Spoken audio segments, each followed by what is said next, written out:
is here. Now, broadcasting from the underground command post, deep in the bowels of a hidden bunker, somewhere under the brick and steel of a nondescript building, we've once again made contact with our leader, Mark Levin. Hello, everybody. Mark Levin here. Our number, 877-381-3811, 877-381-3811. Now, ladies and gentlemen, even up to the network news at the top of the hour 7 minutes ago that I'm compelled to listen to, we had to hear Chuck Schumer going on and on about the necessity for an FBI investigation in order to conduct a fair hearing. And, of course, the news gives Chuck Schumer a platform. He is a mouthpiece. He is the Svengali behind this entire thing, as he was in other confirmation hearings. He's loathsome. Now, I want to tell all the news outlets out there, including the one I'm compelled to listen to pay attention. You do no investigative work on your own. You are not journalistic professionals. I speak of CNN and MSNBC. I speak of CBS and ABC. I speak of NBC, the New York Times, and the Washington Post, because either they have refused to do the investigative work necessary, or they found it and killed it. Now, what am I talking about? There's a great little network out there called NTK Network. And they found a statement by Joe Biden during the Clarence Thomas hearings in 1991 over whether or not the FBI should be brought in to conduct an investigation. This is the holy grail right now of the recent propaganda of the left and the Democrat Party. If he thinks he's innocent, Kavanaugh, why doesn't he submit himself to an FBI investigation? If the administration is so supportive of this, why don't they support an FBI investigation? I want you to listen to what Joe Biden said as chairman of the Senate Judiciary Committee back in 1991 during the Clarence Thomas hearings. This will be the first time I believe this has been played on radio. I want you to listen to this very, very carefully. Joe Biden, 1991, Thomas hearings, whether or not to bring in the FBI. Cut 20, go. The next person that refers to an FBI report as being worth anything obviously doesn't understand anything. FBI explicitly does not, in this or any other case, reach a conclusion. Period. So, Judge, there's no reason why you should know this. The reason why we cannot rely on the FBI report, you wouldn't like it if we did, because it is inconclusive. They say he said, she said, and they said. Period. So when people wave an FBI report before you, understand, they do not reach conclusions. They do not make, as my friend points out more adequate, they do not make recommendations. Wow. Now, I want to encourage the cable channels, including my favorite cable channel, and all the backbenchers to grab onto this as quickly as possible. All the websites to grab onto this as quickly as possible. Chuck Schumer knows that Joe Biden said this, but he was relying on the media not to bring it up. Dick Durbin knows that Joe Biden said this. They were there. But they're relying on the media not to bring it up. Patrick Leahy knows that Joe Biden said this, was on the committee. But they're relying on the media not to bring it up. The media is bringing up everything but this. So the Democrats now, day in and day out, Kirsten Gillibrand, Maisie whatever from Hawaii, Adam Schiff, who's not even on the committee, one Democrat after. This is their big talking point. Schumer, as recently as this evening, given voice by network news that I am compelled to listen to. All you network news outlets out there on radio and TV, you going to play this? You going to play this? Anderson Cooper? Don Lemon, you going to play this? Rachel Maddow, you going to play this? How about you? How about you out there, the Washington Compost, the New York Slimes? How about the Morning Schmo and the soon-to-be Mrs. Schmo? That conga line of freaks on MSNBC. That conga line of fools on CNN. They have these large research operations. Hey, we are the free press. We're professionals here. We actually have editors. It's the golden age of journalism. How do they miss this? Unless they want to. Unless they decide not to look. New York Times is looking at a 1983 yearbook from Georgetown Prep. Lies about it. The Democrat Senate staffers find Ms. Rivera. We need to delay. Dr. Ford doesn't like to fly. Well, now we know why they wanted to delay. They thought they had another woman, and they want to look at this, a pattern with no witnesses. But there's no witnesses. Yes, but we have a pattern with no witnesses.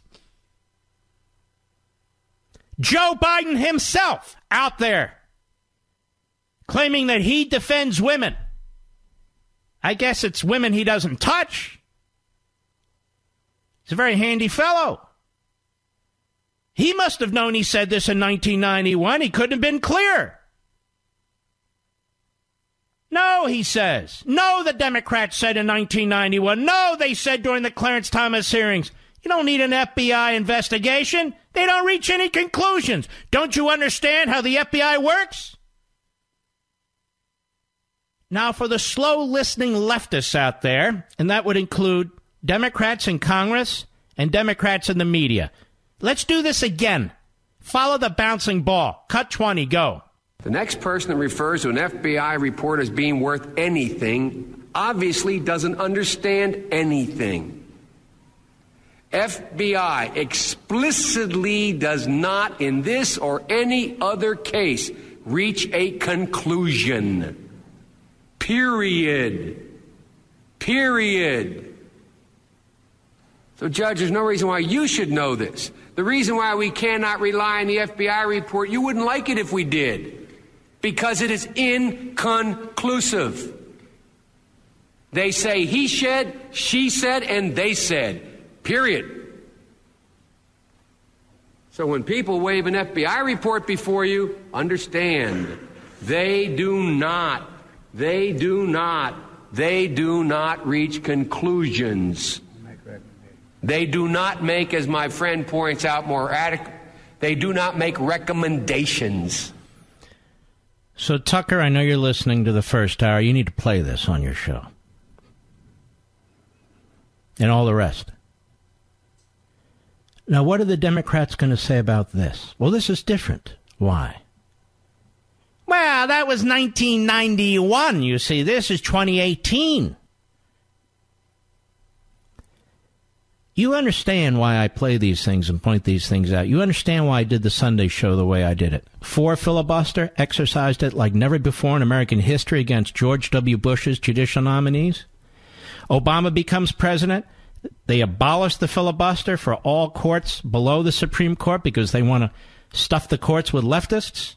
Now they whine about the fact that they can't use the filibuster. In the case of the Supreme Court, because Mitch McConnell said, okay, well, then we're not going to use it on Supreme Court justices so we can get Neil Gorsuch through.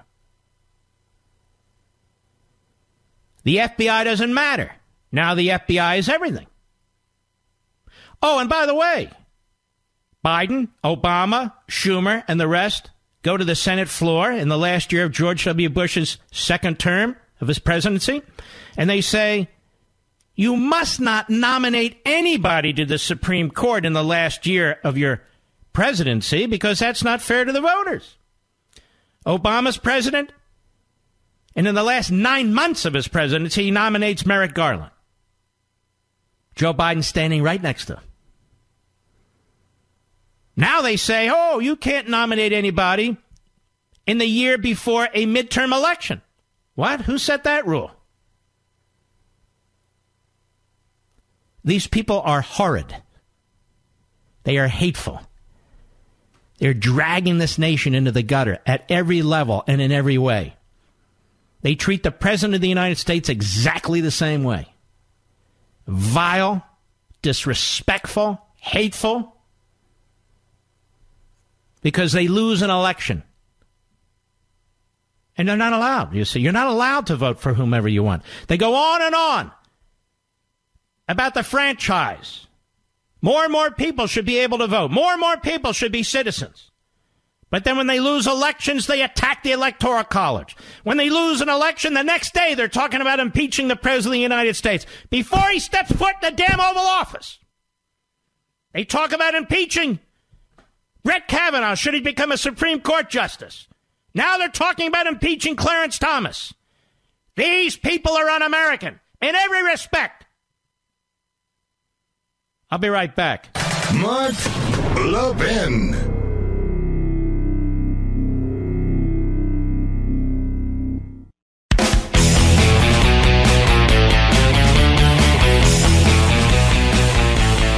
next person who refers to an FBI report as being worth anything obviously doesn't understand anything.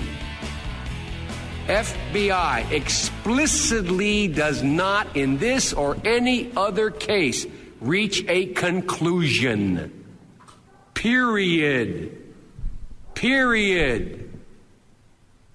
So, Judge, there's no reason why you should know this. The reason why we cannot rely on the FBI report, you wouldn't like it if we did, because it is inconclusive.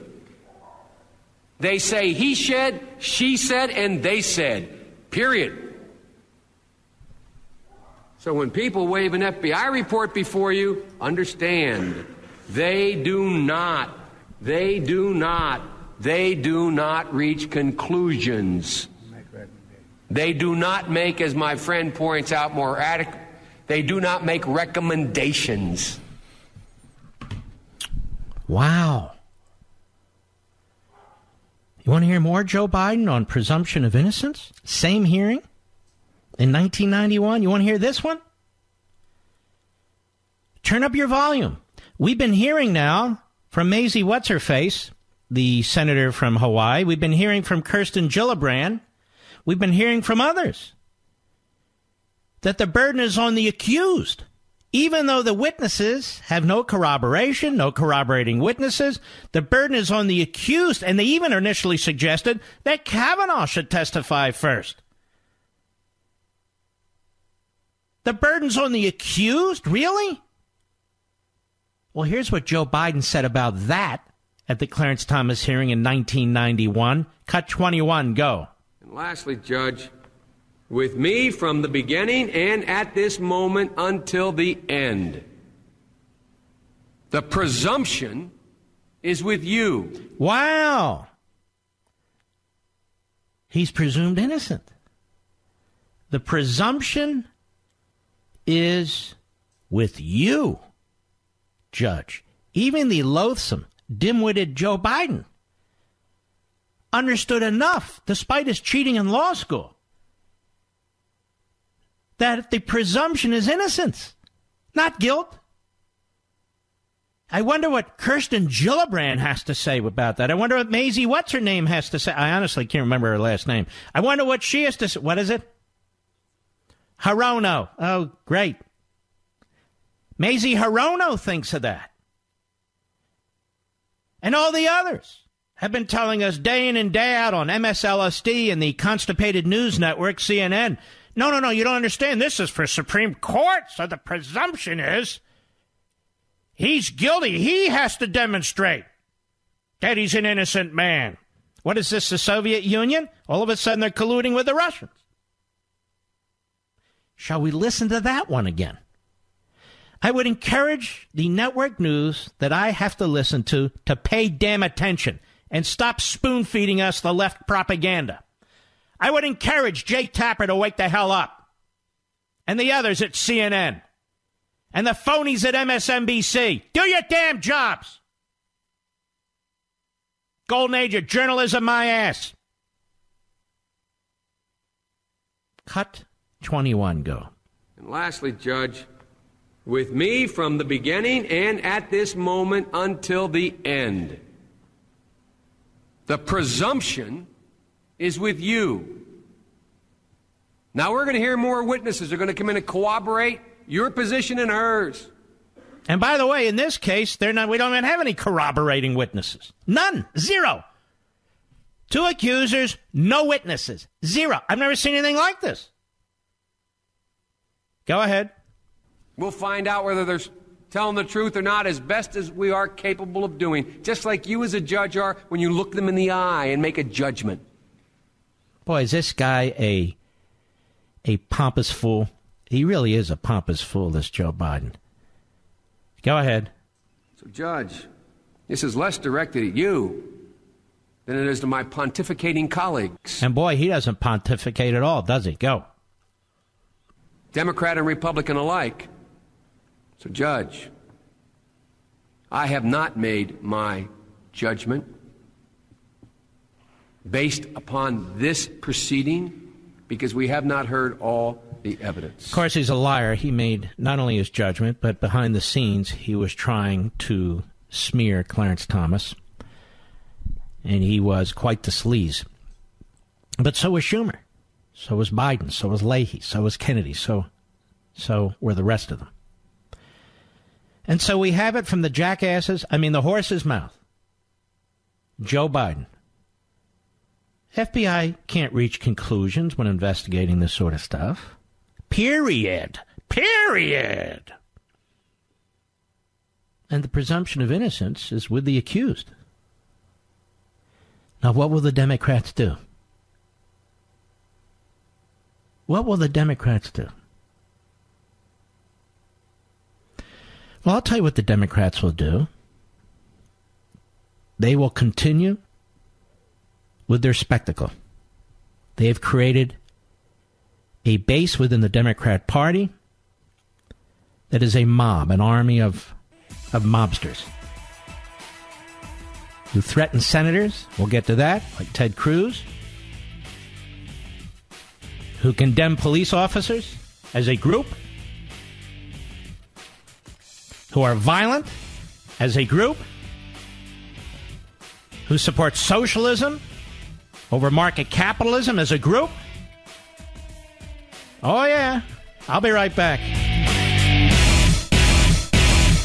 Did you know that good blood pressure is one of the keys to heart health and overall well-being? The good news is that consuming beets, a simple lifestyle change, can help support healthy blood pressure levels. And drinking Super Beets every day is the best way to get the right amount to make a difference. 1 teaspoon of Super Beets, the recommended daily serving, is verified to provide the nitric oxide equivalent of 3 whole beets, which helps support healthy blood pressure levels. So if you want to have a heart-healthy energy, give your body what it needs and start drinking Super Beets today. Call 866-205-4907 or go to superbeets.com/Levin to find out how to get a free 30-day supply, indicator testing strips to show how it's working, and free shipping with your first purchase. Call 866-205-4907 or go to superbeets.com/Levin. That's superbeets.com/Levin today. Blasting conservative fire. The Mark Levin Show. Call in now at 877-381-3811. So what do the Democrats do now? That's not really the right question. What do the media do now? I've now presented evidence, incontrovertible, unequivocal evidence of Joe Biden as chairman of the Senate Judiciary Committee when the Democrats controlled it, of his position respecting the FBI in confirmation hearings. I've now presented his position on whether or not the accused has the presumption of innocence. Now, you would think, as patriotic Americans, people who understand the Constitution and the rule of law, that this shouldn't be all that controversial. But it is, because the Democrats seek to fundamentally transform America. And I told you yesterday, and I want to underscore this point. This is not just about Kavanaugh. They are sending a message to any conservative, any constitutionalist who dares to make themselves available for a high-level appointment that may, in fact, have an effect on the direction of this country away from the progressive statism, that is, centralized tyranny. They are sending a message that they will destroy you. You can be a geek and a nerd, as Kavanaugh appears to be to me, and they're going to accuse you of rape, of sexual molestation, of public drunkenness. Without a single witness in America, without a single witness. 36 years ago, 35 years ago, it might as well be 500 years ago. How convenient. 36 years ago, 35 years ago, how convenient. Why shouldn't we believe that Kavanaugh is innocent? Nothing's been presented to demonstrate the opposite. Nothing whatsoever. And in the case of the second woman, Ramirez, the Democrats found her. And look how deceitful the Democrats are. They delay the testimony of Ford because they're working with Ramirez. They're trying to get her to come forward. They sit her down with lawyers for 6 days. She's not sure if it was Kavanaugh. She's not exactly sure. After 6 days, everything's clarified. Everything is in color. She knows exactly what took place. And now they're ready for the Ford hearing, except they're not. Now Ford and her lawyers are demanding a limit on the amount of press. Isn't that correct, Mr. Producer? So here Ford, her first contact about what allegedly happened 36 years ago was with the Washington Post, because, you see, she wanted her privacy. So she went to the Washington Post, which is where everybody goes for their privacy. And now, having dictated term after term after term, having negotiated with the Senate, now she's saying she wants a limit on the amount of media. And you watch. The vast majority of media will think that's a great idea. Because the media really aren't the media anymore. They're propagandists. They're mouthpieces for the Democrats. Why the hell do you think we were able to find Joe Biden saying what he said, but Jake Tapper didn't, Don Lemon didn't, Wolf Blitzer didn't, and the other conga line of morons over there? Why do you think MSNBC didn't find this stuff? Why do you think the New York Times, busy going through the 1983 annual at Georgetown Prep, couldn't find this? Because they didn't want to look. They're looking under rocks for anything they can find to try and piece together. No evidence, no witnesses. But did you attend Georgetown Prep? Yes. Isn't it a well-known school where they drink a lot? Oh, yeah. This Kavanaugh says he didn't drink. Is that possible? Doesn't sound right to me. Oh, wow. And you'll go on the record, but anonymously? Yes, I will. Okay.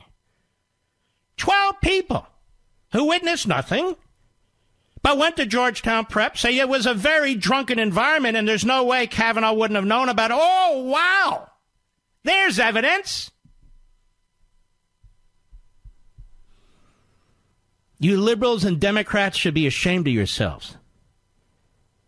The disgusting behavior is beyond belief. And I'm going to tell you something. It's not just Republicans and conservatives and independents.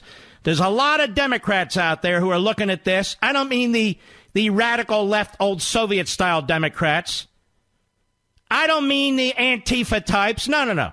Serious people who are looking at this and saying, holy cow, what the hell is this?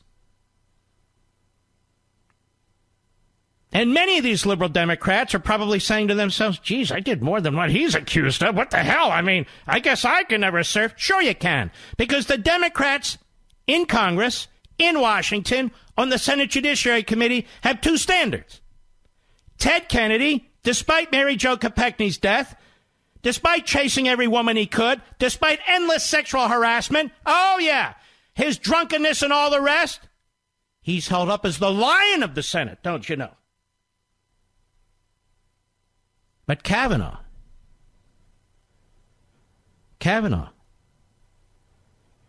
he's a sexual predator and a drunk. Ladies and gentlemen, I appeal to your sense of truth and integrity and your years of experience. Does this make sense to you? Why have the media been hiding, covering up Joe Biden's statements in 1991? Why is Joe Biden and Chuck Schumer and Dick Durbin and Patrick Leahy all around today, all on that committee then, why are they hiding what they said in 1991? Because they're reprobates, that's why. They're reprobates, that's why. They've destroyed the judicial confirmation process, and they've now taken it even several notches lower than it was before. Not for Ruth Bader Ginsburg, not for Elaine Kagan, not for Sotomayor, not for Breyer, not for the great Merrick Garland. Oh, everybody agreed Merrick Garland. We've never seen anybody like Merrick Garland. Who? Oh, Merrick Garland. He's like the best. Why won't the Republicans go for him? Remember what they did to Rehnquist when he was nominated to be Chief Justice? Oh, my God. You know, he's a racist. Why? Well, there's his deed on his house said no blacks and so on. Well, he didn't write the deed. Well, but he never changed it and so forth and so on. And, oh, who knew? Sam Alito, they trash. His wife is tearing in the background. Clarence Thomas, of course, we know the story there. Why is it that all the constitutionalists are sexual harassers, are racists? They're not. They're not. All they want to do is apply the Constitution. I've told you over and over again, and I've written about it in book after book. This force, this movement that was imported into the United States from Germany. Hegelism, Marxism, Engelism, call it whatever you want. It was Americanized through a number of professors, intellectuals, over 100 years ago, 1860s, 1870s, and then beyond. The progressive movement was first embraced, frankly, by the Republican Party early on, and then more aggressively by the Democrat Party, because the politicians figured out how they can control society through the government. And they've been scheming ever since on ways to abandon the constitutional order, scheming ever since. The Democrats today are so radical in their economic theories and their governing theories, they cannot tolerate losing an election, particularly to a man like Donald Trump, who's upending things, who's changing things, who is undoing the Obama agenda. And as I say, they can tolerate 3.5 philosophically constitutionalists on the Supreme Court, but that's it. It's their Politburo. It's their baby. They own it. They claim. And why? It's because the progressive intellectuals of the past have written extensively that if you really want to control society, you got to get around the Constitution. And the only way to get around the Constitution is through the Supreme Court and the other courts. So they're constantly trying to pack the courts.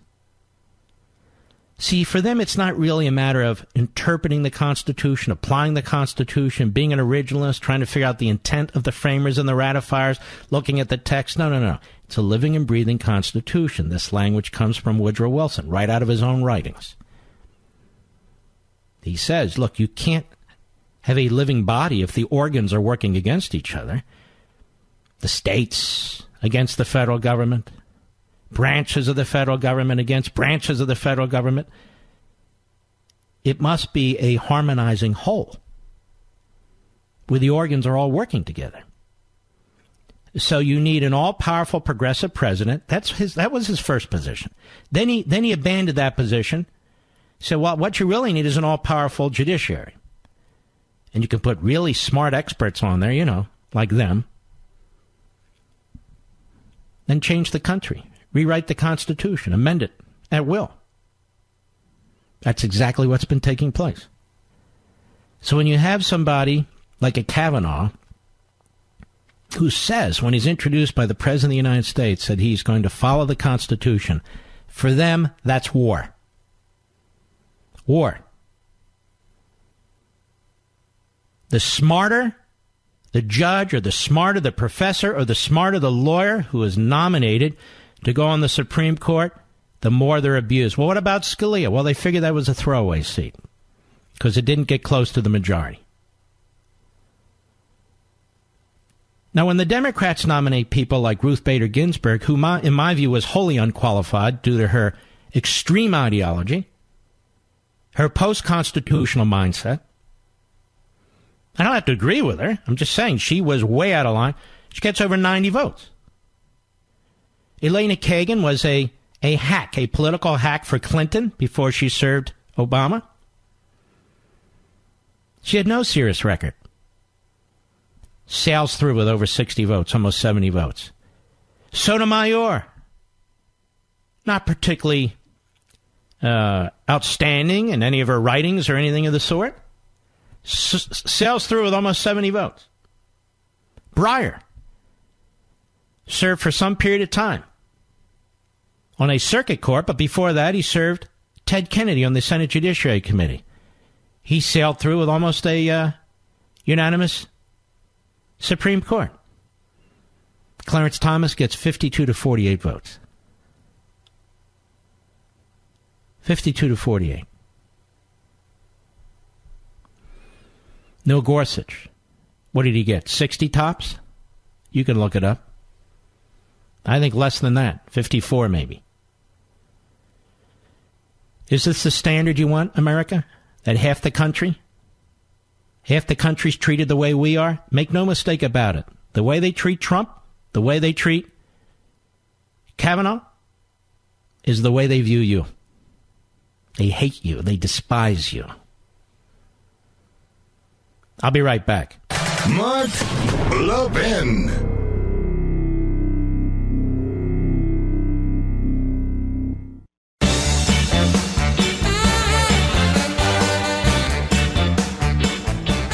You know, Renee from Boulder, Colorado was raving about the brand new Genicel Sunspot Corrector. Here's what she wrote. I love the Genicel Sunspot Corrector. It is my go-to product every day. I have sunspots and age spots and can see a definite difference in my skin since using it. You know, you can watch your sunspots, age spots, and even red inflamed patches vanish right before your very eyes.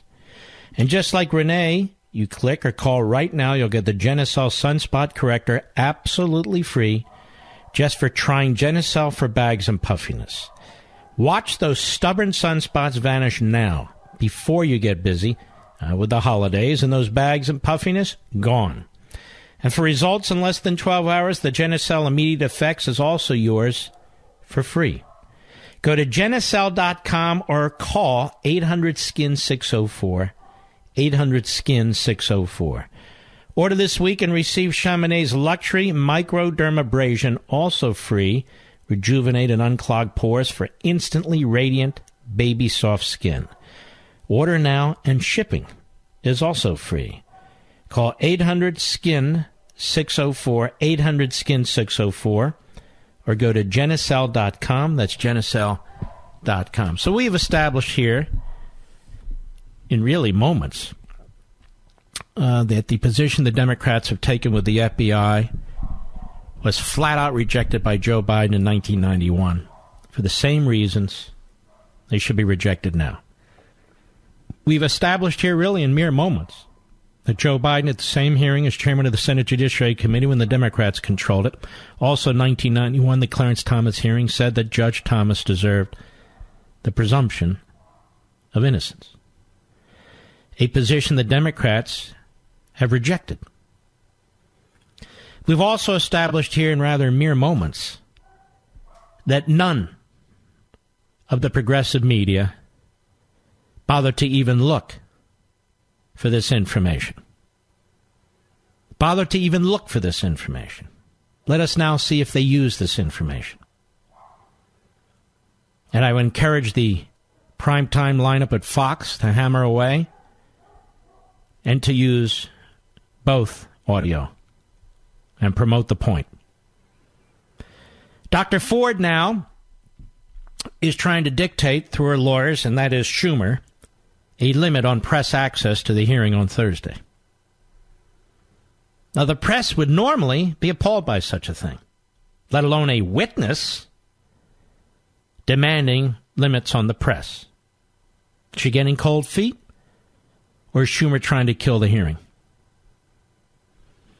But we will monitor the media, and we will see if the media find this to be an attack on freedom of the press, like never before.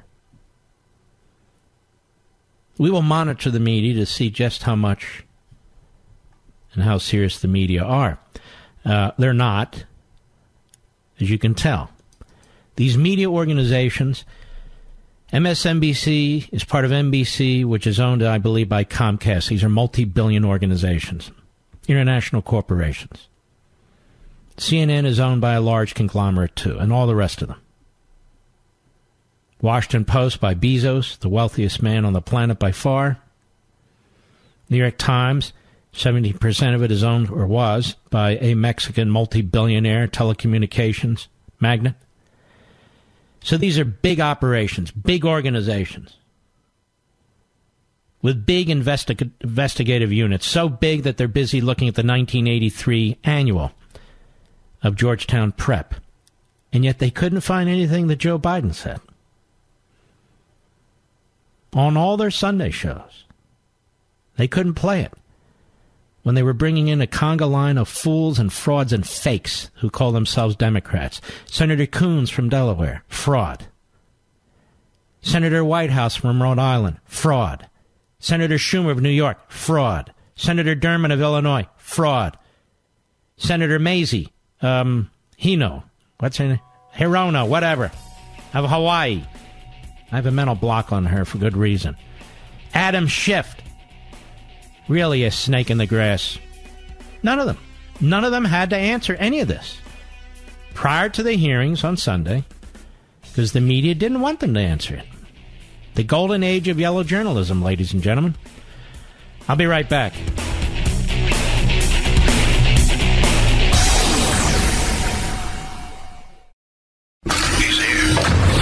He's here.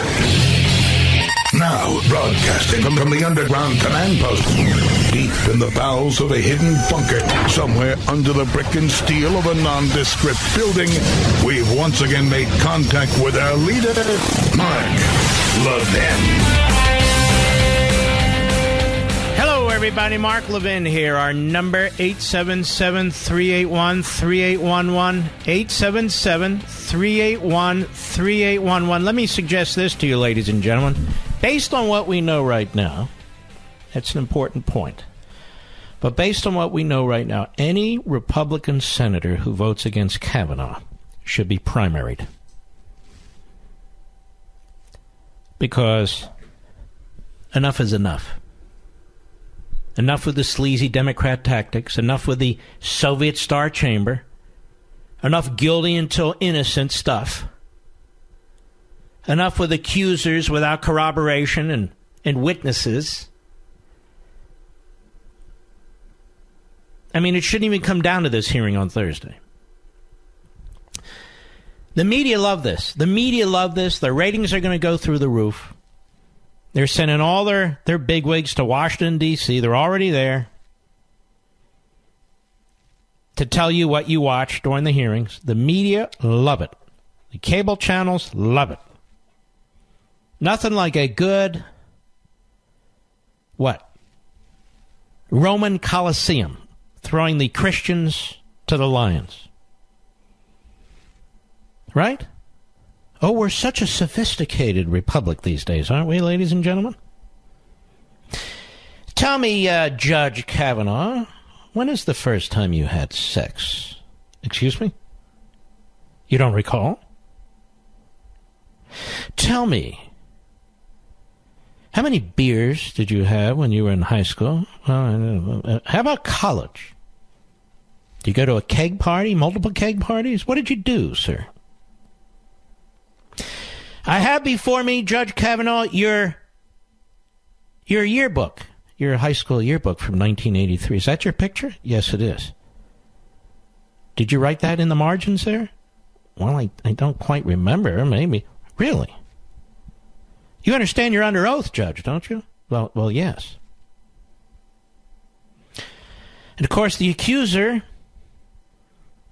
you don't want to rough up the accuser. It wouldn't look right. And, of course, you'd be accused of all kinds of things. Yes. Are you okay with the environment that you're in right now, Ms. Ford, Dr. Ford? Yes, I am. Are there too many reporters? You know, we can remove some of them if you'd like.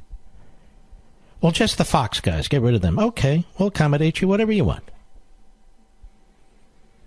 Do you mind if we have a woman question you? Yes, I don't want a woman. I want old white men questioning so we can accuse old white men of being insensitive. Oh, okay, well, maybe we can accommodate you. How else may we help you? Well, just ask me softball questions. And I prefer that you throw them underhanded across the center of the plate. Oh, well, of course. We want to make sure we're fair. We're going to bend over backwards, don't you know? Now, Judge Kavanaugh, why should we believe you? Judge Kavanaugh, can you prove you were not at the unknown location on an unknown date at an unknown time? Can you prove that, sir? No. See? See, ladies and gentlemen? You can't prove that? No, I can't prove it. I can't disprove it. I don't know what you're talking about. Sure you don't. See, we need an FBI investigation, ladies and gentlemen, to get to the bottom of this. Well, Joe Biden said that's not how it works. Well, that was then, this is now. We have a new FBI. Got all kinds of cool tools, and you never know. You must be hiding, Judge Kavanaugh. Well, I'm not hiding. I'm a public person. I've been a judge for 12 years. I haven't hidden anything. No. Judge. Don't interrupt us, Judge. We're trying to get to the bottom of this, don't you know? Now, Dr. Ford, is any of this making you uncomfortable? Yeah, I'm a little uncomfortable. Well, how can we accommodate you? Well, I don't want him in the hearing room with me. I don't want all these reporters in there. He should have gone first. I should have gone second. There should have been an FBI investigation. I don't want to be questioned by this woman. I want to be questioned by an old white guy. Oh, I'm sorry. Then we have Lisa Murkowski. Well, given these objections, I don't know that I can vote for Kavanaugh. Susan Collins, what do you say? Try and keep it under 3 hours. Well, I think the same thing. It hasn't been a terribly fair process, you know. Where's Jeff Flake? Well, he's off the Senate floor. I don't know. He's a flake. He's kind of roaming around the hallways here.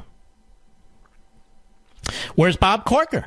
Well, he's on the phone with John Kerry trying to undermine the president on the Iran stuff. Oh, okay, he's busy. I understand. Very productive. And then we'll have Kamala Harris. And she'll lecture all the males in America about being insensitive. Now, I don't know, is Kamala Harris married? I know that I'm married to a woman. I'm very sensitive to my wife. So I don't know what Kamala Harris is talking about. Next up, Mazie, what is it, Hirono? Mazie Hirono, what do you have to say? All you men, shut up! Shut up! And stand up! Oh, by the way, Mazie, it turns out, just a few years ago, was slobbering all over the memory of Daniel Inouye. You remember him. He won the Medal of Honor. He was a true war hero. But apparently he was also a sexual harasser and potentially molester.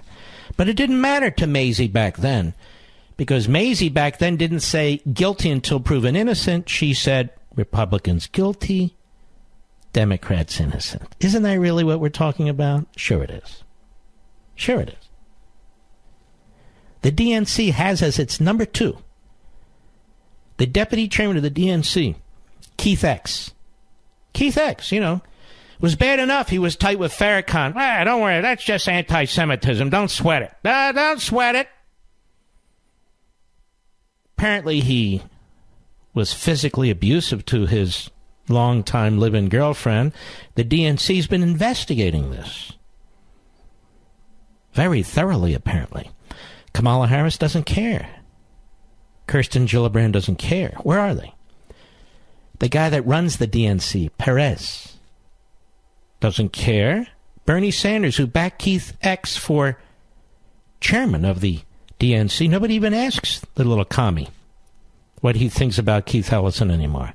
Don't bother me. Don't bother me. I'm busy. Busy.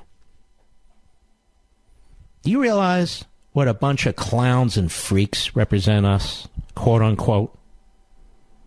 This is why those of us who are conservative believe in small government, divided government.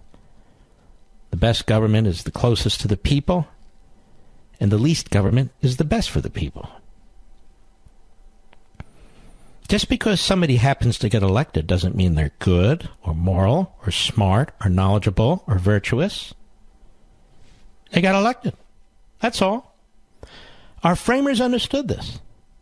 This is why they created a republic and not a democracy. This is why only one branch of our government, and half of it, the House, is directly elected by the people. They wanted checks, balances, the diffusion of power, because they know people are fallible. They know they're imperfect.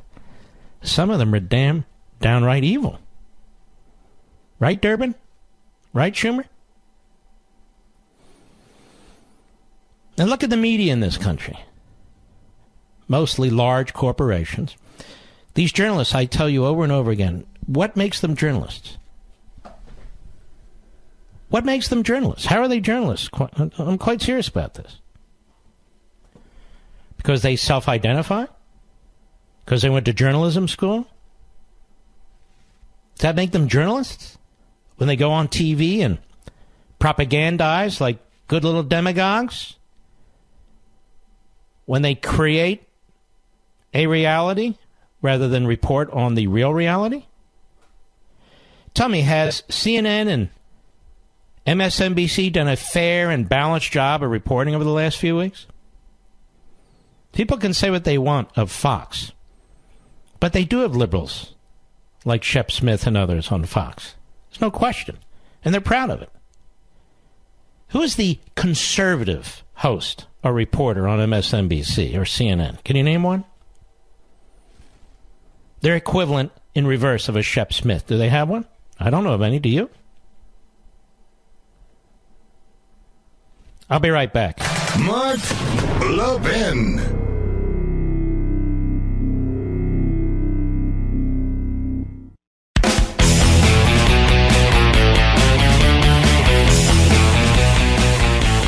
The President of the United States, by the way, gave a tremendous speech at the UN. We'll address that in the final hour of the program. I mean, it was absolutely spectacular. It really was. But he was also asked after his UN speech about the Kavanaugh matter. And the Washington Post immediately sent out a text that said, Trump attacks second woman. This is why the Washington Post is bankrupt. This is why it needed a sugar daddy in Bezos. That's not what Trump did. Trump laid out what we all know. Cut 10, go. He's never had any charges like this. I mean, charges come up from 36 years ago that are totally unsubstantiated. I mean, you, as watching this, as the president of a great country, Colombia, you must say, how is this possible? 36 years ago, nobody ever knew about it, nobody ever heard about it, and now a new charge comes up, and she said, well, it might not be him, and there were gaps, and she said she was totally inebriated, and she was all messed up, and she doesn't know it was him, but it might have been him. Oh, gee, let's not make him a Supreme Court judge because of that. This is a con game being played by the Democrats. That's exactly right. Exactly right. Cut 11, go. Should the second accuser be allowed to testify on Thursday? Would you welcome that? Well, I look at the second accuser. The second accuser has nothing. The second accuser doesn't even know. She thinks maybe it could have been him, maybe not. She admits that she was drunk. She admits time lapses. There were time lapses. This is a person, and this is a series of statements that's going to take one of the most talented, one of the greatest intellects from a judicial standpoint in our country, going to keep him off the United States Supreme Court. You know, I said something this morning. He has a chance to be one of the greatest justices ever in the United States Supreme Court. What a shame. And what a shame it is for so many other people whose world that isn't. That's not his world, and it's not their world. These are legitimate people. They're not in the world of con and the world of obstruct and the world of resist. He never thought this was even a possibility. He's startled. He can't believe this is happening. His wife is devastated. His children are devastated. I don't mean they're like, oh, gee, I'm a little unhappy. They're devastated. And it's because these Democrats, and they know. When I see Schumer, who never even saw this woman, I believe her 100%. And I see these other senators that I deal with on a daily basis. I know them better than they know themselves. It's just a game for them. But it's a very dangerous game for our country.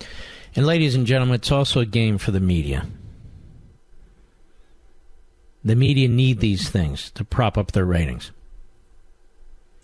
and to make themselves consequential. The media create these environments.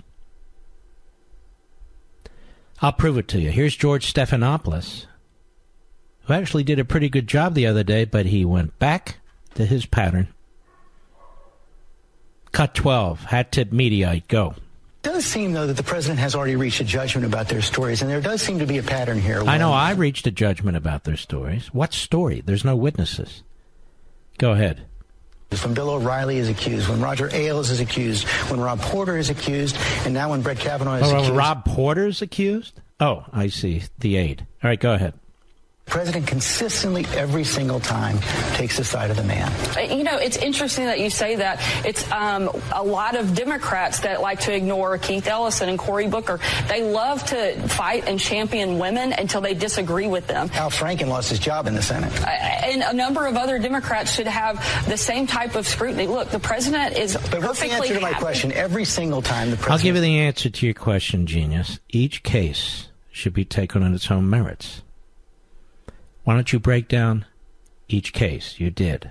Roy Moore, Bill O'Reilly, Roger Ailes, so that's Fox. I could ask the same questions about Charlie Rose and Matt Lauer and Moonves and all the rest of the males in the media, in Hollywood, and the rest. Go ahead. Of the man against women accusers. That's not true. And in this case, the president knows Brett Kavanaugh. He's heard his story. There hasn't been a shred of evidence. So you see, for Stephanopoulos now, so it's about Trump. Trump's the problem. But we dug up George Stephanopoulos in 1992. He was Bill Clinton's mouthpiece.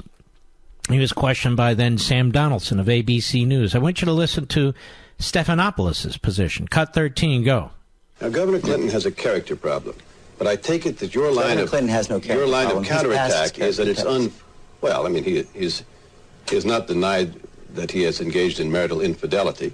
He denied a specific one. He said that he had problems in his marriage. That's right, and he has talked about the draft, and to some people it's a character problem. Bill Clinton's passed his character test throughout his life and throughout this campaign.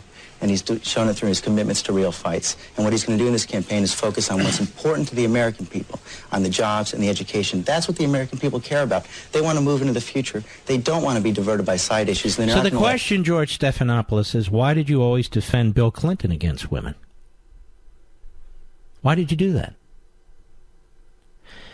Now, in the first hour, we played Joe Biden. As a matter of fact, let's get cut 21 again, Mr. Producer, as we set up the case against Mazie Hirono, who was on CNN today.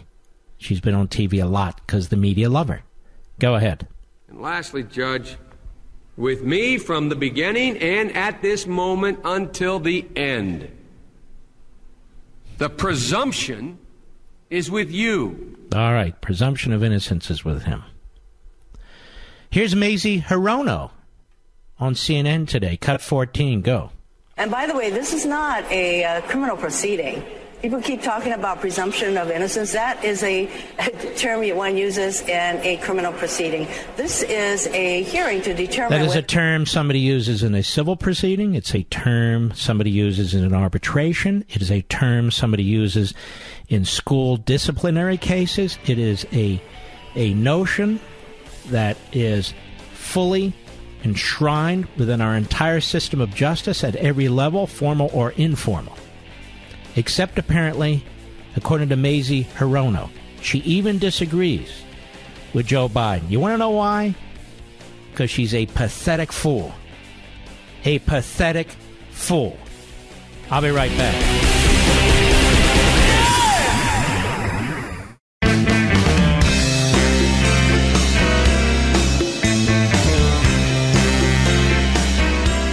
One-man antidote for liberal media bias. Mark Levin. Call him now at 877-381-3811. Chuck Schumer at a press conference today. No presumption of innocence for Kavanaugh. Cut 15, go. Leader McConnell just said that Judge Kavanaugh, quote, deserves the presumption of innocence. Do you agree with that? And do you view this hearing through the prism of a legal proceeding? No, it's not a legal proceeding. It's a fact-finding proceeding. We do this with every major nominee. And countless times... You are a liar, a serial liar. You are the worst. You know damn well that's a lie. You know damn well what happened during the Clarence Thomas hearings.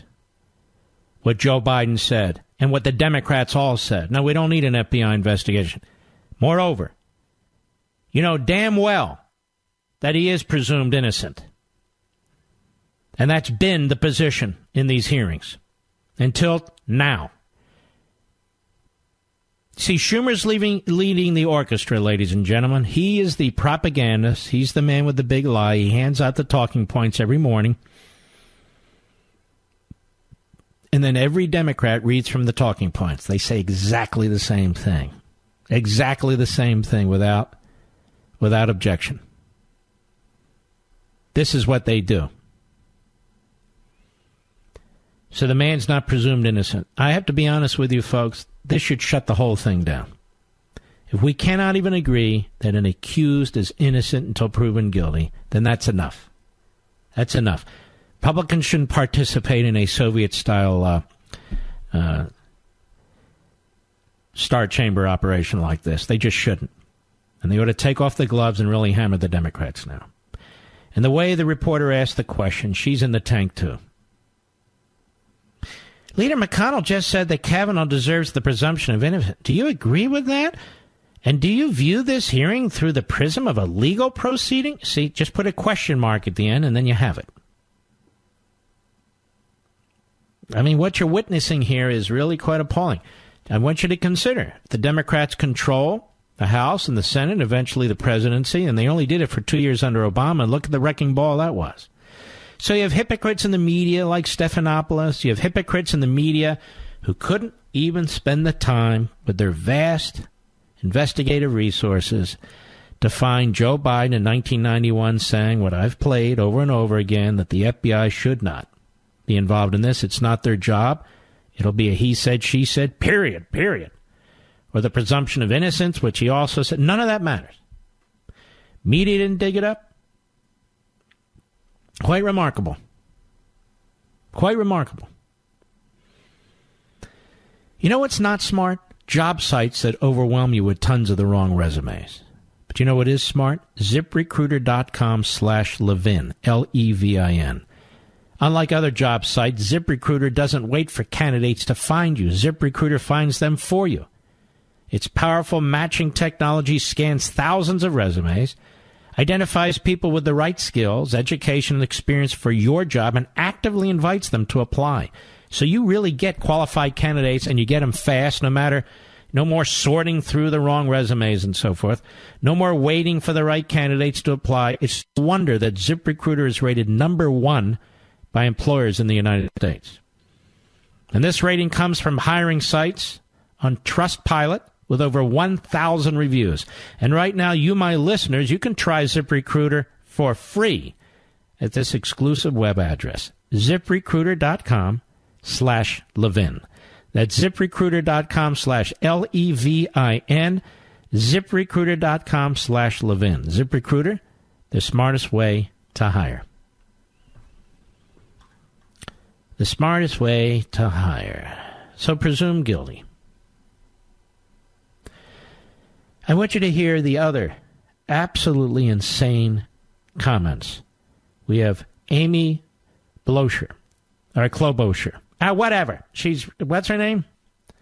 I know who she is, Klobuchar, but, you know. And she's running for re-election, so congratulations. Listen to this, moron. Cut 16, go.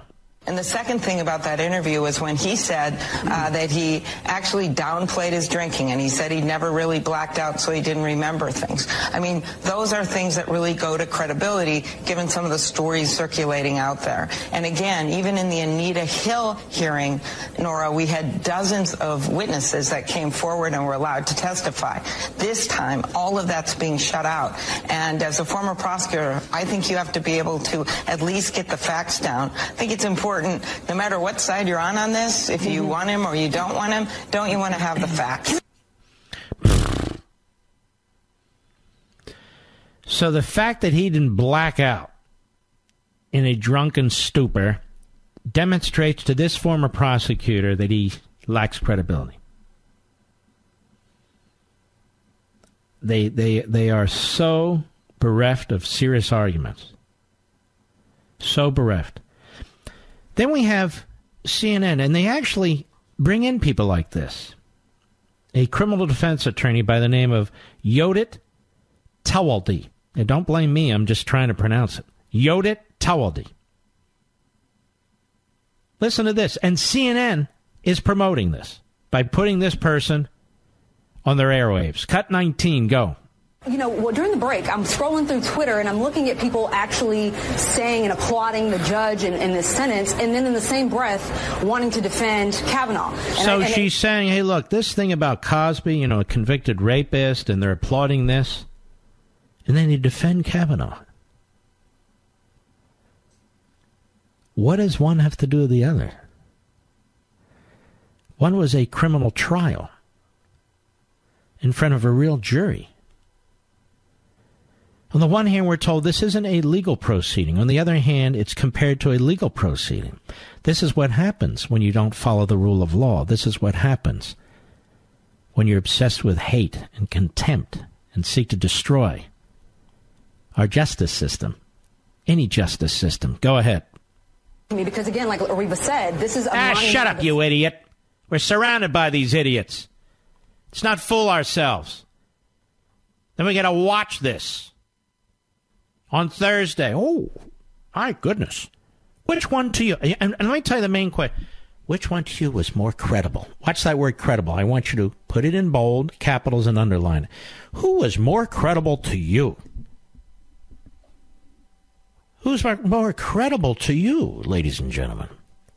See, there's no presumption of innocence. There's no actual witnesses. There's no other type of corroboration.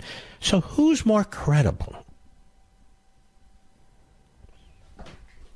And, of course, we're to believe the woman, not the man, according to the left. Just the way it is for all you men and boys out there. Now, just to update you, the second woman, Ramirez, has indicated through her lawyers that she is not going to testify. That's the news up to this moment. Ford is still trying to decide on the shape of the table. Not sure. Not 100% sure. Too many reporters? No. Kavanaugh in the room? No. Questioned by a woman who's the prosecutor? No. And don't bully her. Whatever you do, don't bully her. All the Democrats already believe her. And all the Democrats announced long before she appeared and came to the Washington Post that Kavanaugh, every one of them on that committee, should be voted down. What's the point of all this? This isn't a hearing. This is a character assassination event. The cards are already stacked on the way you can question Ford and the way you can question Kavanaugh. Kavanaugh, anything goes. Ford, almost nothing goes. But we want to get to the bottom of this. Let's call in the FBI. Now, ladies and gentlemen, I never do this, but we're going to do it again to make it abundantly clear to the millions of my listeners and to push it out as hard as we can to the backbenchers, to our friends on Fox, everywhere else, what Joe Biden said in 1991. Cut 20, go. The next person that refers to an FBI report as being worth anything obviously doesn't understand anything. FBI explicitly does not, in this or any other case, reach a conclusion. Period. So, Judge, there's no reason why you should know this. The reason why we cannot rely on the FBI report, you wouldn't like it if we did, because it is inconclusive.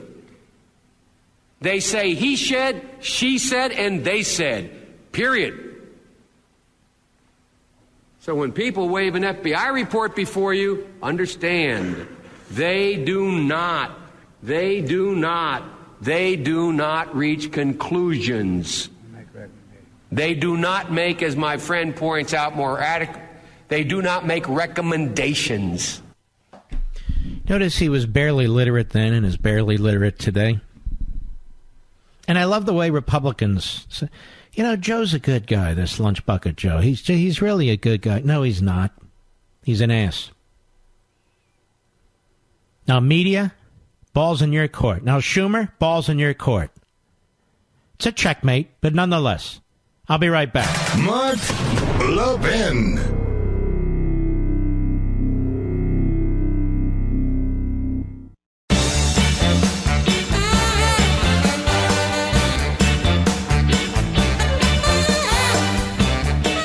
Folks, I want to take a moment to thank you. Go up on the Great Drudge Report, and Matt Drudge is a great guy. Absolutely. He's another pathmaker who's created his own industry. And we all go to the Drudge Report frequently every day. And you can go there and see a post to the Washington Examiner, a real journalist, Paul Bedard. And go to Conservative Review and some other locations as well. And you'll see that thanks to you, not me, thanks to you, that Life, Liberty, and Levin at 10 p.m. Eastern on Sunday had the biggest audience on cable news the entire weekend. The entire weekend of any program. And I certainly am not putting down any other program. I think we have wonderful, wonderful programming on Fox. Steve Hilton is terrific. Ben Shapiro's shows. These other shows, just terrific. But we were number one overall on every cable news station. And we crushed CNN and MSNBC combined. That's because of you. And we're up against every Sunday Night Football. And it was a big game Sunday. New England versus Detroit. With a big upset. Detroit won, so a lot of people were tuning in. So we're up against Sunday Night Football every Sunday at 10 p.m. Eastern. And we have a significant following thanks to you. Now, I did something I don't normally do. It was just me, no guest. It was not a long-form interview. Why have a guest when it comes to the Supreme Court and what's taking place when, I mean, honestly, I know more than most people about it. I'm a guest on a lot of other shows. And by the way, I'll be on Hannity on Fox tomorrow night, 9:30 p.m. Eastern. But we had really remarkable numbers. You can check out these articles. You can go to the Drudge Report and so forth. And that's thanks to you, because you're concerned about your country, you're concerned about what's going on, and really you're furious, and you want to learn as much as you can. When you tune into this radio show, I want you to go away with more information, more knowledge than you had when you came here.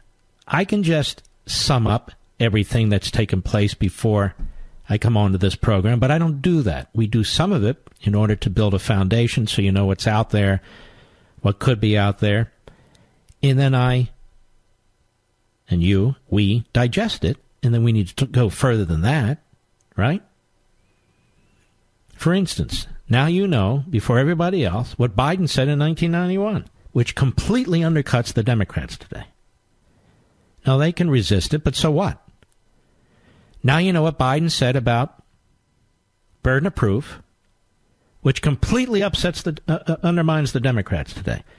Undermines Schumer, undermines all of them. And you know even more, which is that the media ignored it. The media didn't look for it, or if they found it, they deep-sixed it. See, if the media, in many respects, if they're not the enemy of the people, are they the friend of the people? Do they care about this republic? Why do they seem to push almost exclusively, or certainly most of the time, the agenda of the left?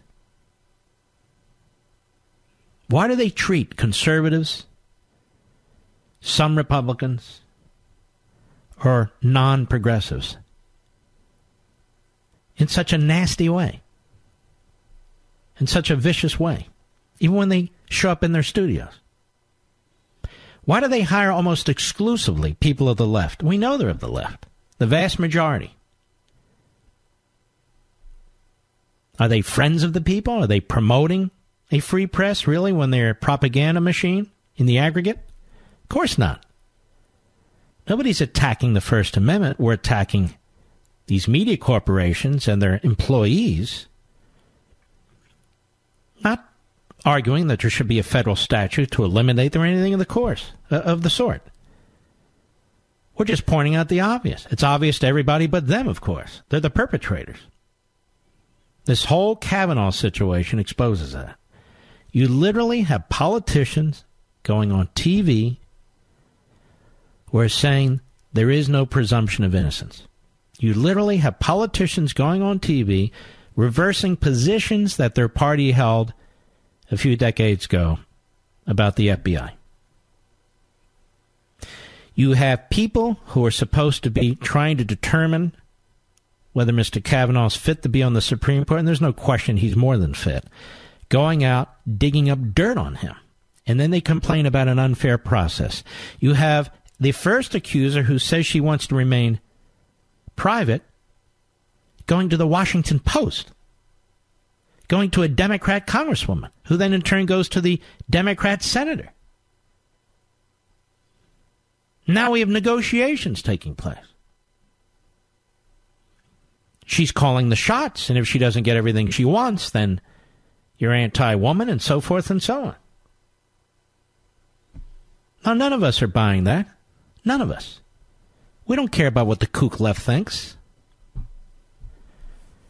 What I tried to do on the Sunday show, and apparently it was persuasive, on Fox, was provide some context for what the Democrats have done to the judicial confirmation process over the last 31 years, starting with Bork, working through Clarence Thomas, circuit court judges, some of whom you never heard of before, to show you the memos that are in Men in Black, the memos that the Democrats were writing to each other and their left-wing groups that were basically calling the shots behind the scenes, so you could see how it worked, how they tried to stop a Latino from being on the D.C. Circuit Court of Appeals and succeeded because they were afraid he was too good and would one day be a Republican nominee to the Supreme Court.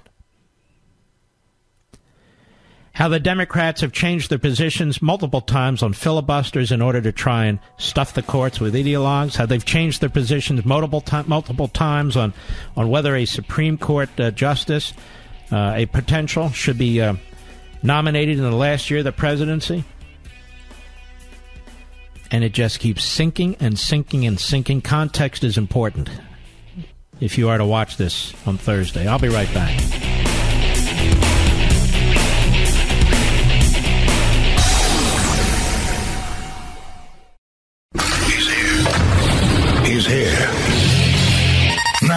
Broadcasting from the underground command post, deep in the bowels of a hidden bunker, somewhere under the brick and steel of a nondescript building, we've once again made contact with our leader, Mark Levin. Hello, America. Mark Levin. Our number, 877-381-3811, 877-381-3811. Well, I'm pleased. I really am pleased, and I mean it. Martha McCallum, Tucker Carlson have now played the Joe Biden clip, and where in 1991, as chairman of the Senate Judiciary Committee, he said, no, there ought not be an FBI investigation. It won't get us anywhere. So this is good. It's very good. Okay, I want to move on to one other thing here. The President of the United States really gave a spectacular speech, I feel, and a lot of people feel, at the United Nations. And I want you to hear some of it. Let's begin. Cut one, go. We believe that when nations respect the rights of their neighbors and defend the interests of their people, they can better work together to secure the blessings of safety, prosperity, and peace. Each of us here today is the emissary of a distinct culture, a rich history, and a people bound together by ties of memory, tradition, and the values that make our homelands like nowhere else on earth. That is why America will always choose independence and cooperation over global governance, control, and domination. I honor the right of every nation in this room to pursue its own customs, beliefs, and traditions. The United States will not tell you how to live or work or worship. We only ask that you honor our sovereignty in return. Let's go to cut three on Iran, please. Go. Every solution to the humanitarian crisis in Syria must also include a strategy to address the brutal regime that has fueled and financed it. The corrupt dictatorship in Iran. Iran's leaders sow chaos, death, and destruction. They do not respect their neighbors or borders or the sovereign rights of nations. Instead, Iran's leaders plunder the nation's resources to enrich themselves and to spread mayhem across the Middle East and far beyond.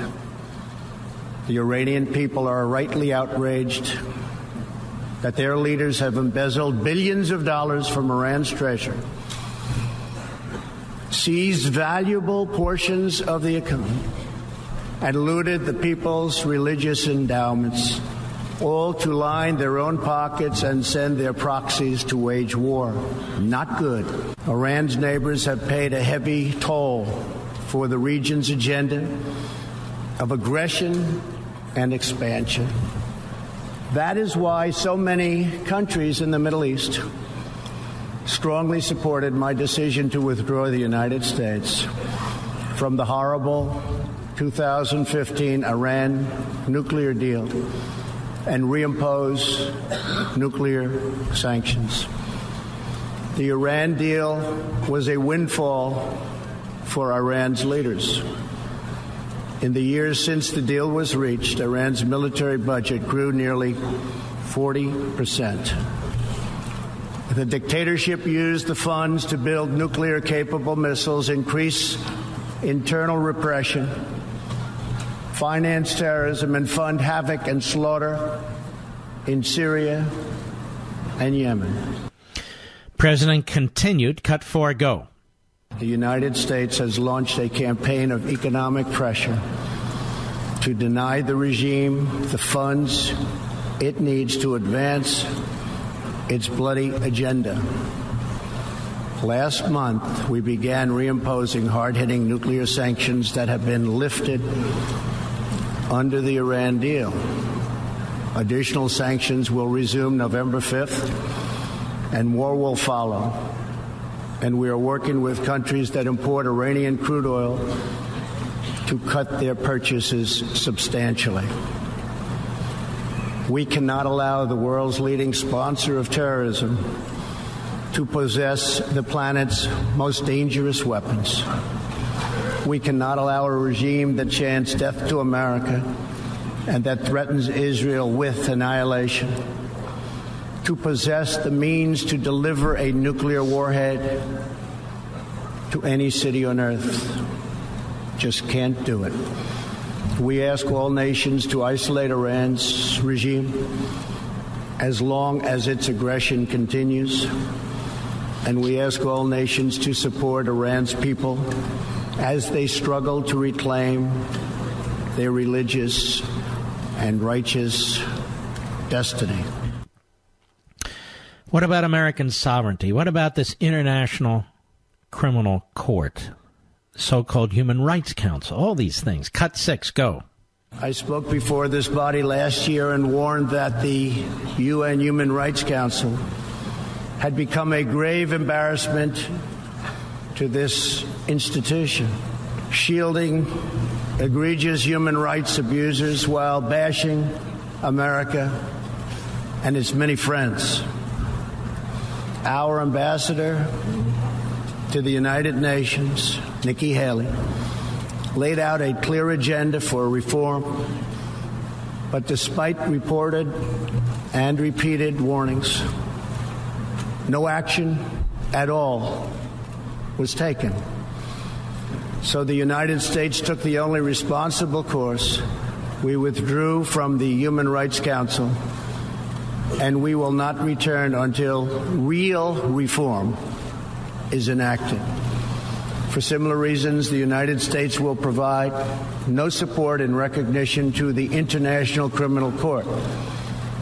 As far as America is concerned, the ICC has no jurisdiction, no legitimacy, and no authority.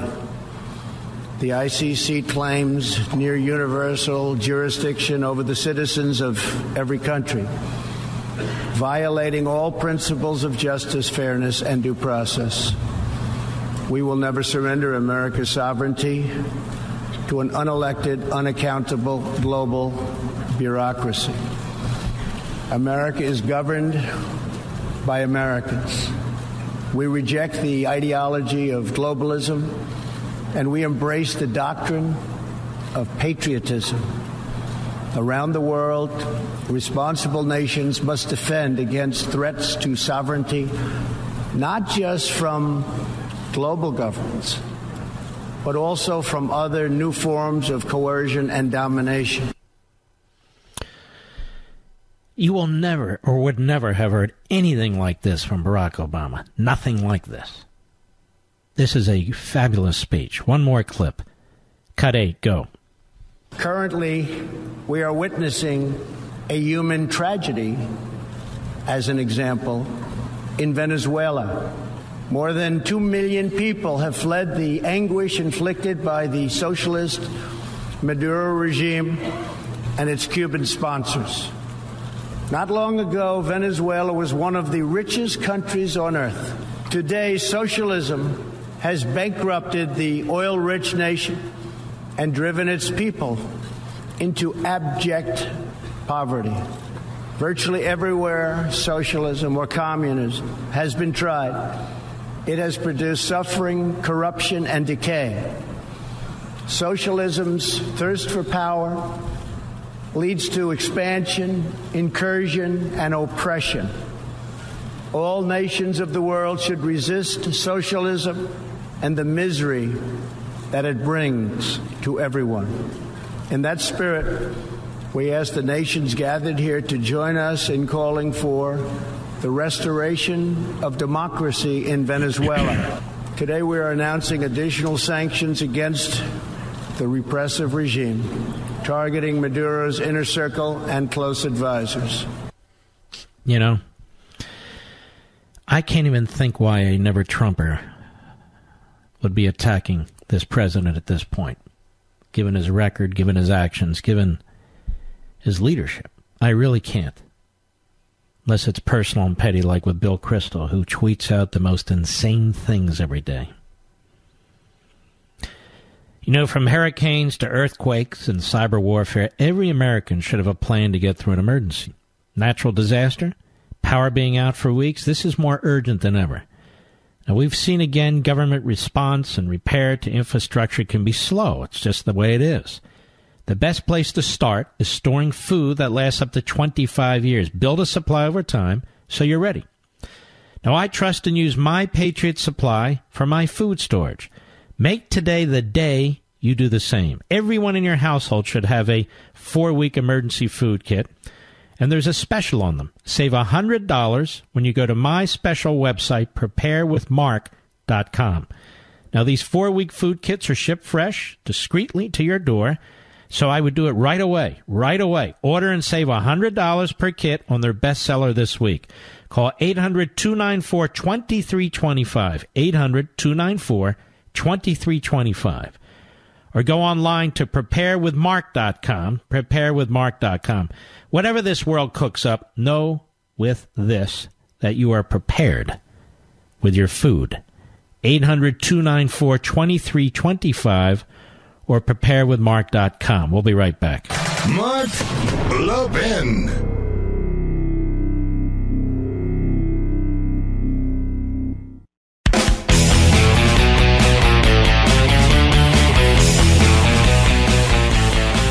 We now have these roving mobs of leftists who go after Trump cabinet secretaries, who go after other conservative politicians, and they have gone after Ted Cruz. And I want the people of Texas to know this. And it looked like that he was accosted. In fact, one miscreant went nose to nose with Ted Cruz. I can remember being part of the Tea Party in 2010, and we had huge rallies. Nobody got physical. There was no violence. We didn't start tracking down members of Congress. I remember folks went into Congress, into the hallways, and when were respectful going to the offices and so forth, and they were trashed for this, attacked for it. But look at the left, from Antifa to Black Lives Matter to these miscreants who are tracking down members of Congress, senators. And it was Ted Cruz and his wife Heidi, almost violently accosted last night in a restaurant. Sounded like this. Go ahead. We believe survivors! We believe survivors! We believe survivors! We believe survivors! We believe survivors! Beto is way hotter than you do! We believe survivors! We believe survivors! We believe survivors! I want the people of Texas to know that there is a significant percentage of the population on the Democrat side in your state who are cheering that. They love it. They're smiling at it. And they're going to vote for Beto O'Rourke.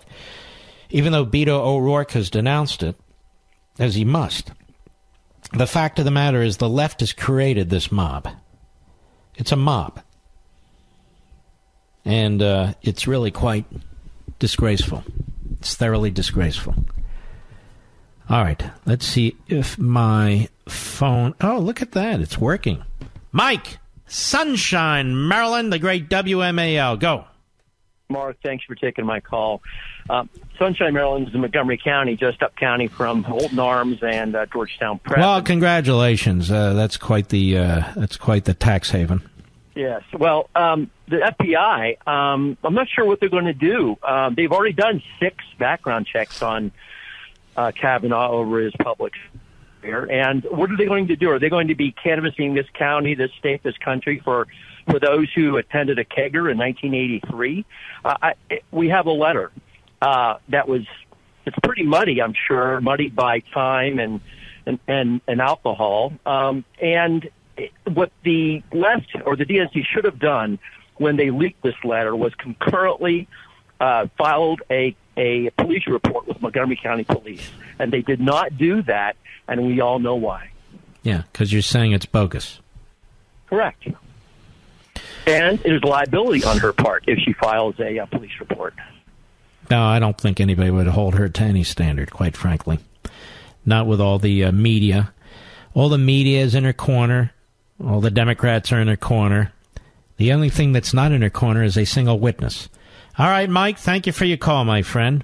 Kathy, Bend, Oregon, the great KBND. Go. Hi, Mark. Listen, I was in the middle of a run when you played that Biden clip as far as him weighing in on the FBI, and it took my breath away. I could not believe the words coming out of his... And by the way, thankfully, it's all over Fox right now, and that's important that it should be. Go ahead. I think that's thanks to you. You are truly a national treasure, and I mean that from the bottom of my heart. Every time you play something from the past, it's just more education for those of us that are ignorant of what was said. But I think, Mark, I think the problem is you are not aware that we have a new and improved FBI. And what I mean by this is James Comey, when he gave that final report on the Hillary Clinton exoneration, he told us at that time that the FBI not only did the investigation, they did come up with a conclusion, and they did make a recommendation to the Department of Justice. So they truly do it all, and they also can determine intent, as in Hillary did not intend to do any of the things that she did that were crimes. So we have got an incredible FBI, and I just think you need to kind of get up to speed with what they do, because it's obviously a different FBI than what Joe Biden was describing when he says they do not make conclusions and they don't make recommendations. So I get your point. I really do. The hypocrisy depends on who is being investigated by whom. And I want to thank you for your call. And if you're an American and your heart is still beating and your mind is still working, you have to be disgusted with what's going on in this country. You have to really be disgusted. The question is whether you're going to vote. Are you going to allow these people, the people who chased down Ted Cruz, the people who have destroyed the judicial nomination process, the people who insist on open borders in sanctuary cities, the people who trash our military and eviscerate their funding, the people who hate our cops, are you going to allow them to control the House of Representatives and the United States Senate? I mean, it truly is up to you. They say that you're passive right now. They say that you're disinterested and disconnected right now. Are you? They say that you're so fed up that you're just not going to vote, that you're going to hand the country over to these people. Is that what you're going to do? Well, if you're thinking about that, I want you to look at your children and your grandchildren. Because we conduct these battles for them. For them. The country is rapidly declining. It's rapidly transforming. I don't ever remember gangs of thugs and mobs chasing down a senator in a restaurant, chasing down a White House press secretary, chasing down a cabinet secretary. Do you want to put an end to this? Well, then you better get organized. You better talk to your family members. You better talk to your colleagues in your office or wherever you work. You better talk to everybody you can and make sure they vote. Otherwise, this is our future. I'll be right back.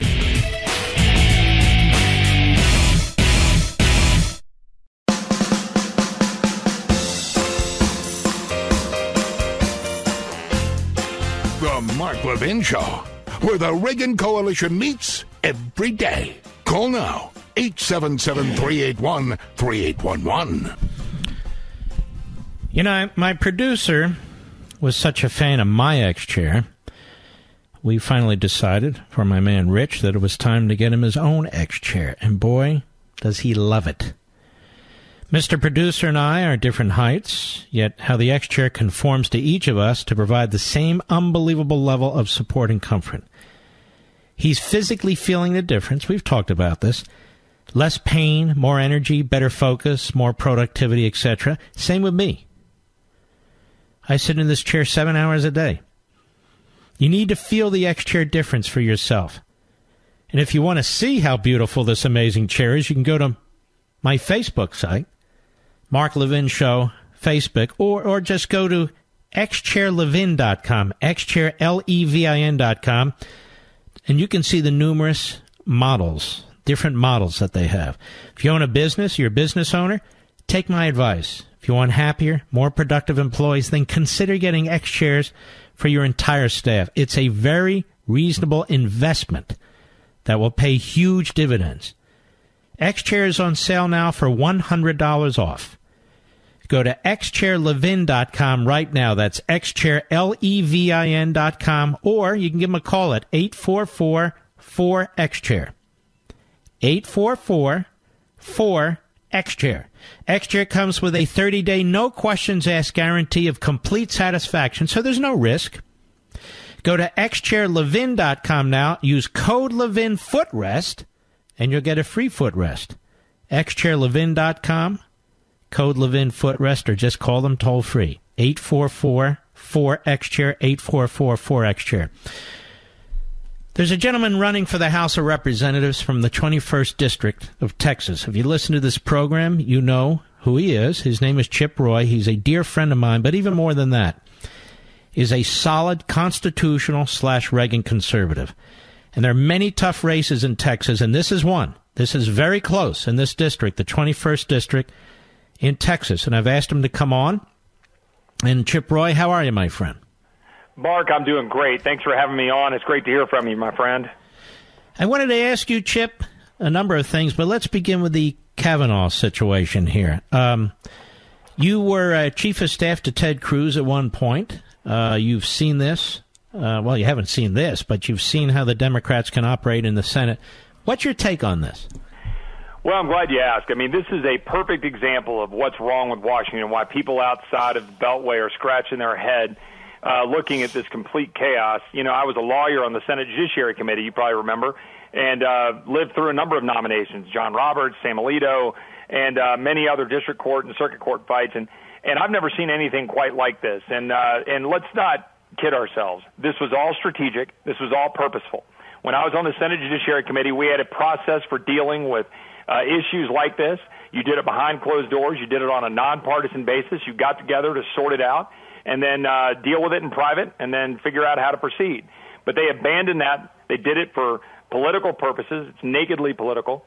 And, frankly, I think maybe they've overplayed their hand, and the American people are starting to see it so long as a few senators don't wimp out.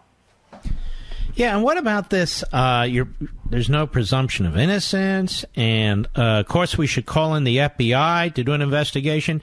Joe Biden took the exact opposite position on those two issues in 1991. No, that's right, and I think the whole idea that they are willing to throw overboard the rule of law and the presumption of innocence for a naked political play is something that I think should give all of us great concern. But again, I'm feeling it out here. I'm feeling people starting to wake up and say, hold on a second. These guys are not representing me. I'm seeing a lot of people that are traditionally not necessarily Republicans or conservatives that are kind of saying, look, these guys, they don't represent us at all. They're trying to throw overboard the things that made this country great. So I'm hopeful that they will see the right path forward. But I can tell you this, if Republicans blow this, then there will be real hell to pay in November. Voters are fed up. They want Washington Republicans to stand up and finally do what they said they would do. You're a dear friend of Ted Cruz, as am I. I have a stepson who works for Ted Cruz. Mm-hmm. But I was a friend of Ted Cruz's for 20 years. And a friend, and he's quite solid. And what do you make of this, the restaurant in Washington, D.C., where he and his wife are really physically accosted by this mob?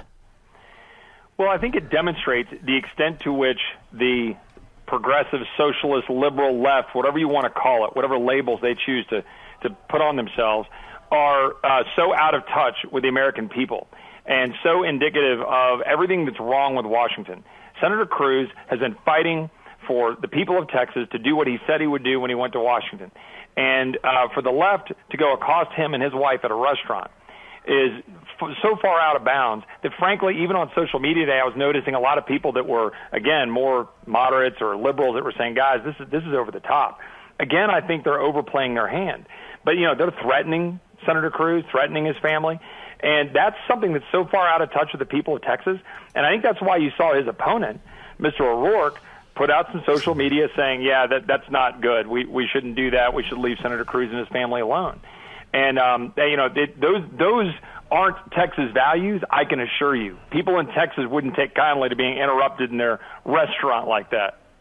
But we all know, however, don't we, that Beto O'Rourke would be voting for Schumer to be the leader of the Democrats in the Senate, that he would be participating with the Democrats on the Senate Judiciary Committee doing the character assassination thing. He's a leftist. But I want to talk about your race now.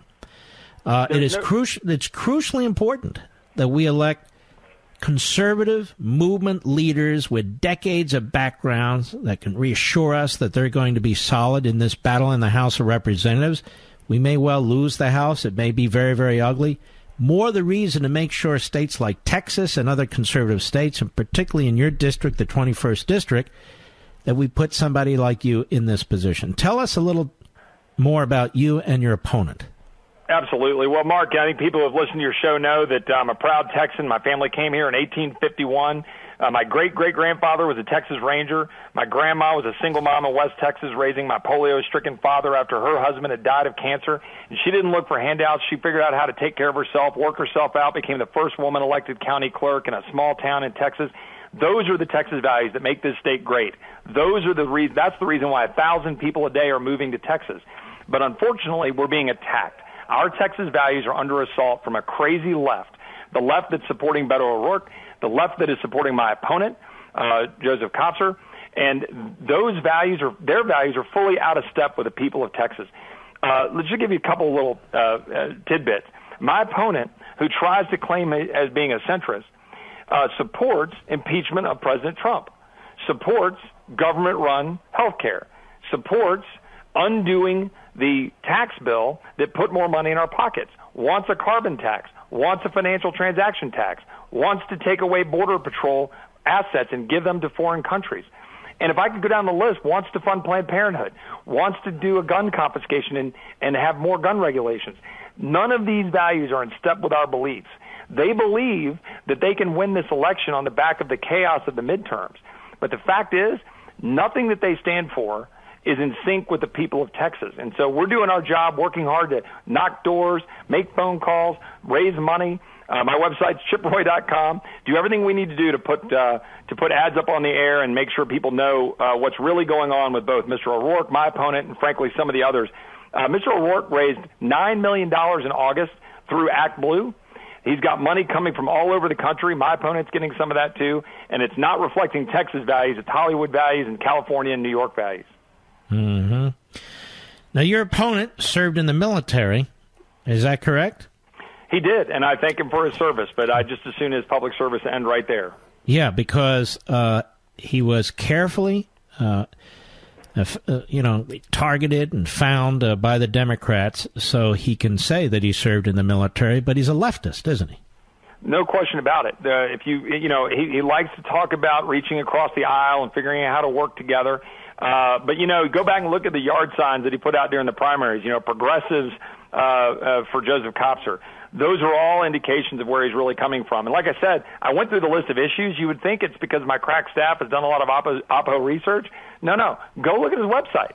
First, go to my website and look at chiproy.com and give me some money to help me win this race. But his website outlines all of those things about which we disagree and the things I just outlined. And it's real, right? I mean, government-run health care, what he calls Medicare for all. You and I both know that would cost $40 trillion. Bankrupt our... It would bankrupt the nation faster than it's already being bankrupted. Absolutely. And it would destroy Medicare as it currently exists. It wouldn't do anything to help people with pre-existing conditions because it would put us on waiting lists and make us have rationed care from government bureaucrats telling us exactly what health care we can get and what we can't get. We know how to solve this problem, and frankly, you and I also know that the problem is that Republicans haven't been doing what they said they would do, and that's why so many people are frustrated. The wrong path to go down is to take that out by going down and trying to support a socialist. Rather, let's follow the lead of a president who's shaking up the status quo in Washington, taking on the swamp, and let's go make sure that we get health care freedom, secure our border, get a strong economy, give our men and women the tools they need, and then get Washington the heck out of the way and let Texas be Texas. Now, Jim Jones has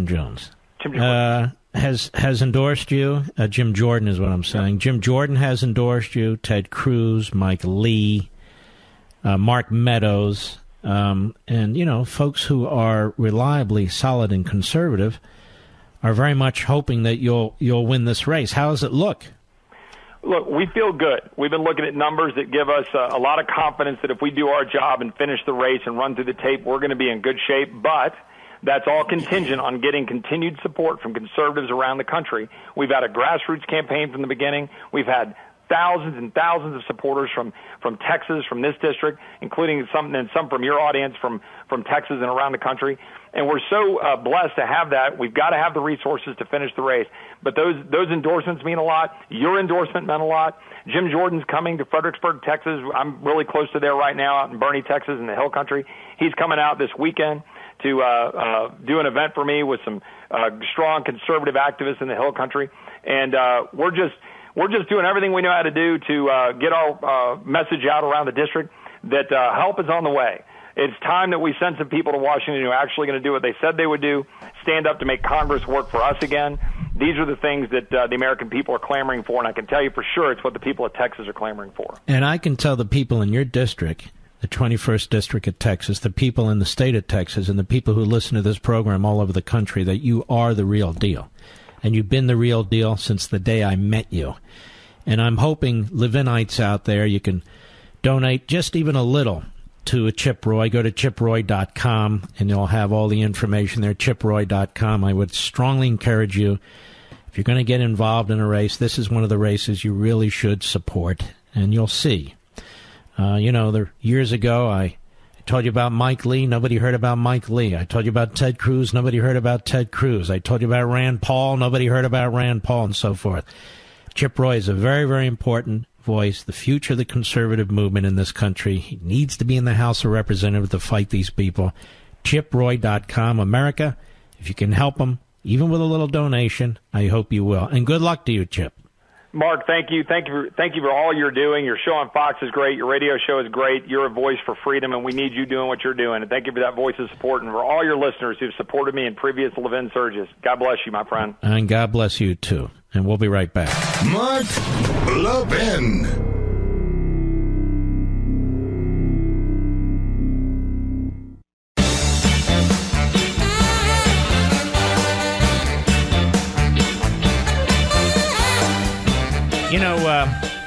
Chip Roy is running against an individual who served in the United States military, but he's an individual who supports slashing the United States military. He's an individual who does not believe in peace through strength. He's an individual who supports a radical anti-Israel organization called J Street, and we're finding this more and more among Democrats. So I hope the people in Texas will keep this in mind, too. He's running against a leftist. He's running against a leftist. And Chip Roy is anything but. He is, if you had to create a conservative who you wanted to represent you in the House of Representatives, and I speak to the entire country about this, you'd want him. And you might say, well, that's not my district. Well, as you well know, because you listen to this show, these individuals vote on matters that affect you and affect your family. So he may not be in your district, but he is in your Congress if we can get him there. I enjoy helping my listeners like Nathaniel, who owed the IRS tens of thousands of dollars in back taxes. He told the IRS he didn't have the money to pay, but it didn't matter. They put a lien on his home anyway. Nathaniel heard how much I respect Optima Tax Relief, so he engaged them. Optima got the IRS to designate Nathaniel's case as CNC status, currently not collectible. That's a big win, because it basically says, no use pursuing our client. There's nothing to be gained there. Optima kept fighting on Nathaniel's behalf until the IRS agreed to a deal that saved him thousands and resolved his tax debt for good. Optima knows that behind every tax problem are honest, hardworking Americans with families, homes, savings, and paychecks that need protection. They've resolved over $500 million in tax debt for clients. So if you owe back taxes to the IRS, call my friends at Optima Tax Relief. 800-499-6300. 800-499-6300. That's 800-499-6300. So this is this 21st District in Texas where you have a marvelous, an outstanding individual. And by the way, he's a cancer survivor, too. I just mentioned that so you understand how all this campaigning isn't necessarily the healthiest thing he can do, but he's doing it because he's sincerely committed to this republic. and that is Chip Roy. In my own district in Virginia, Northern Virginia, there is our congresswoman by the name of Barbara Comstock. I've known her for decades. And Barbara votes in ways I don't always agree with. But she votes in some ways that I do agree with. She's running against a out-and-out leftist, a massive tax increaser, an open borders supporter. Now, some people say we should sit on the sidelines. Are you out of your minds? Seriously? This is a different kind of election, ladies and gentlemen. This is a different kind of election. The Democrats have put up individuals who are rabid, radical leftists in virtually every single race, and they try to conceal how left-wing they actually are. On Election Day, I'm voting for Barbara Comstock. There's another district in Florida. And several districts in Florida that you need to pay attention to also, that are very, very important. Because Florida has a few of these districts that go back and forth.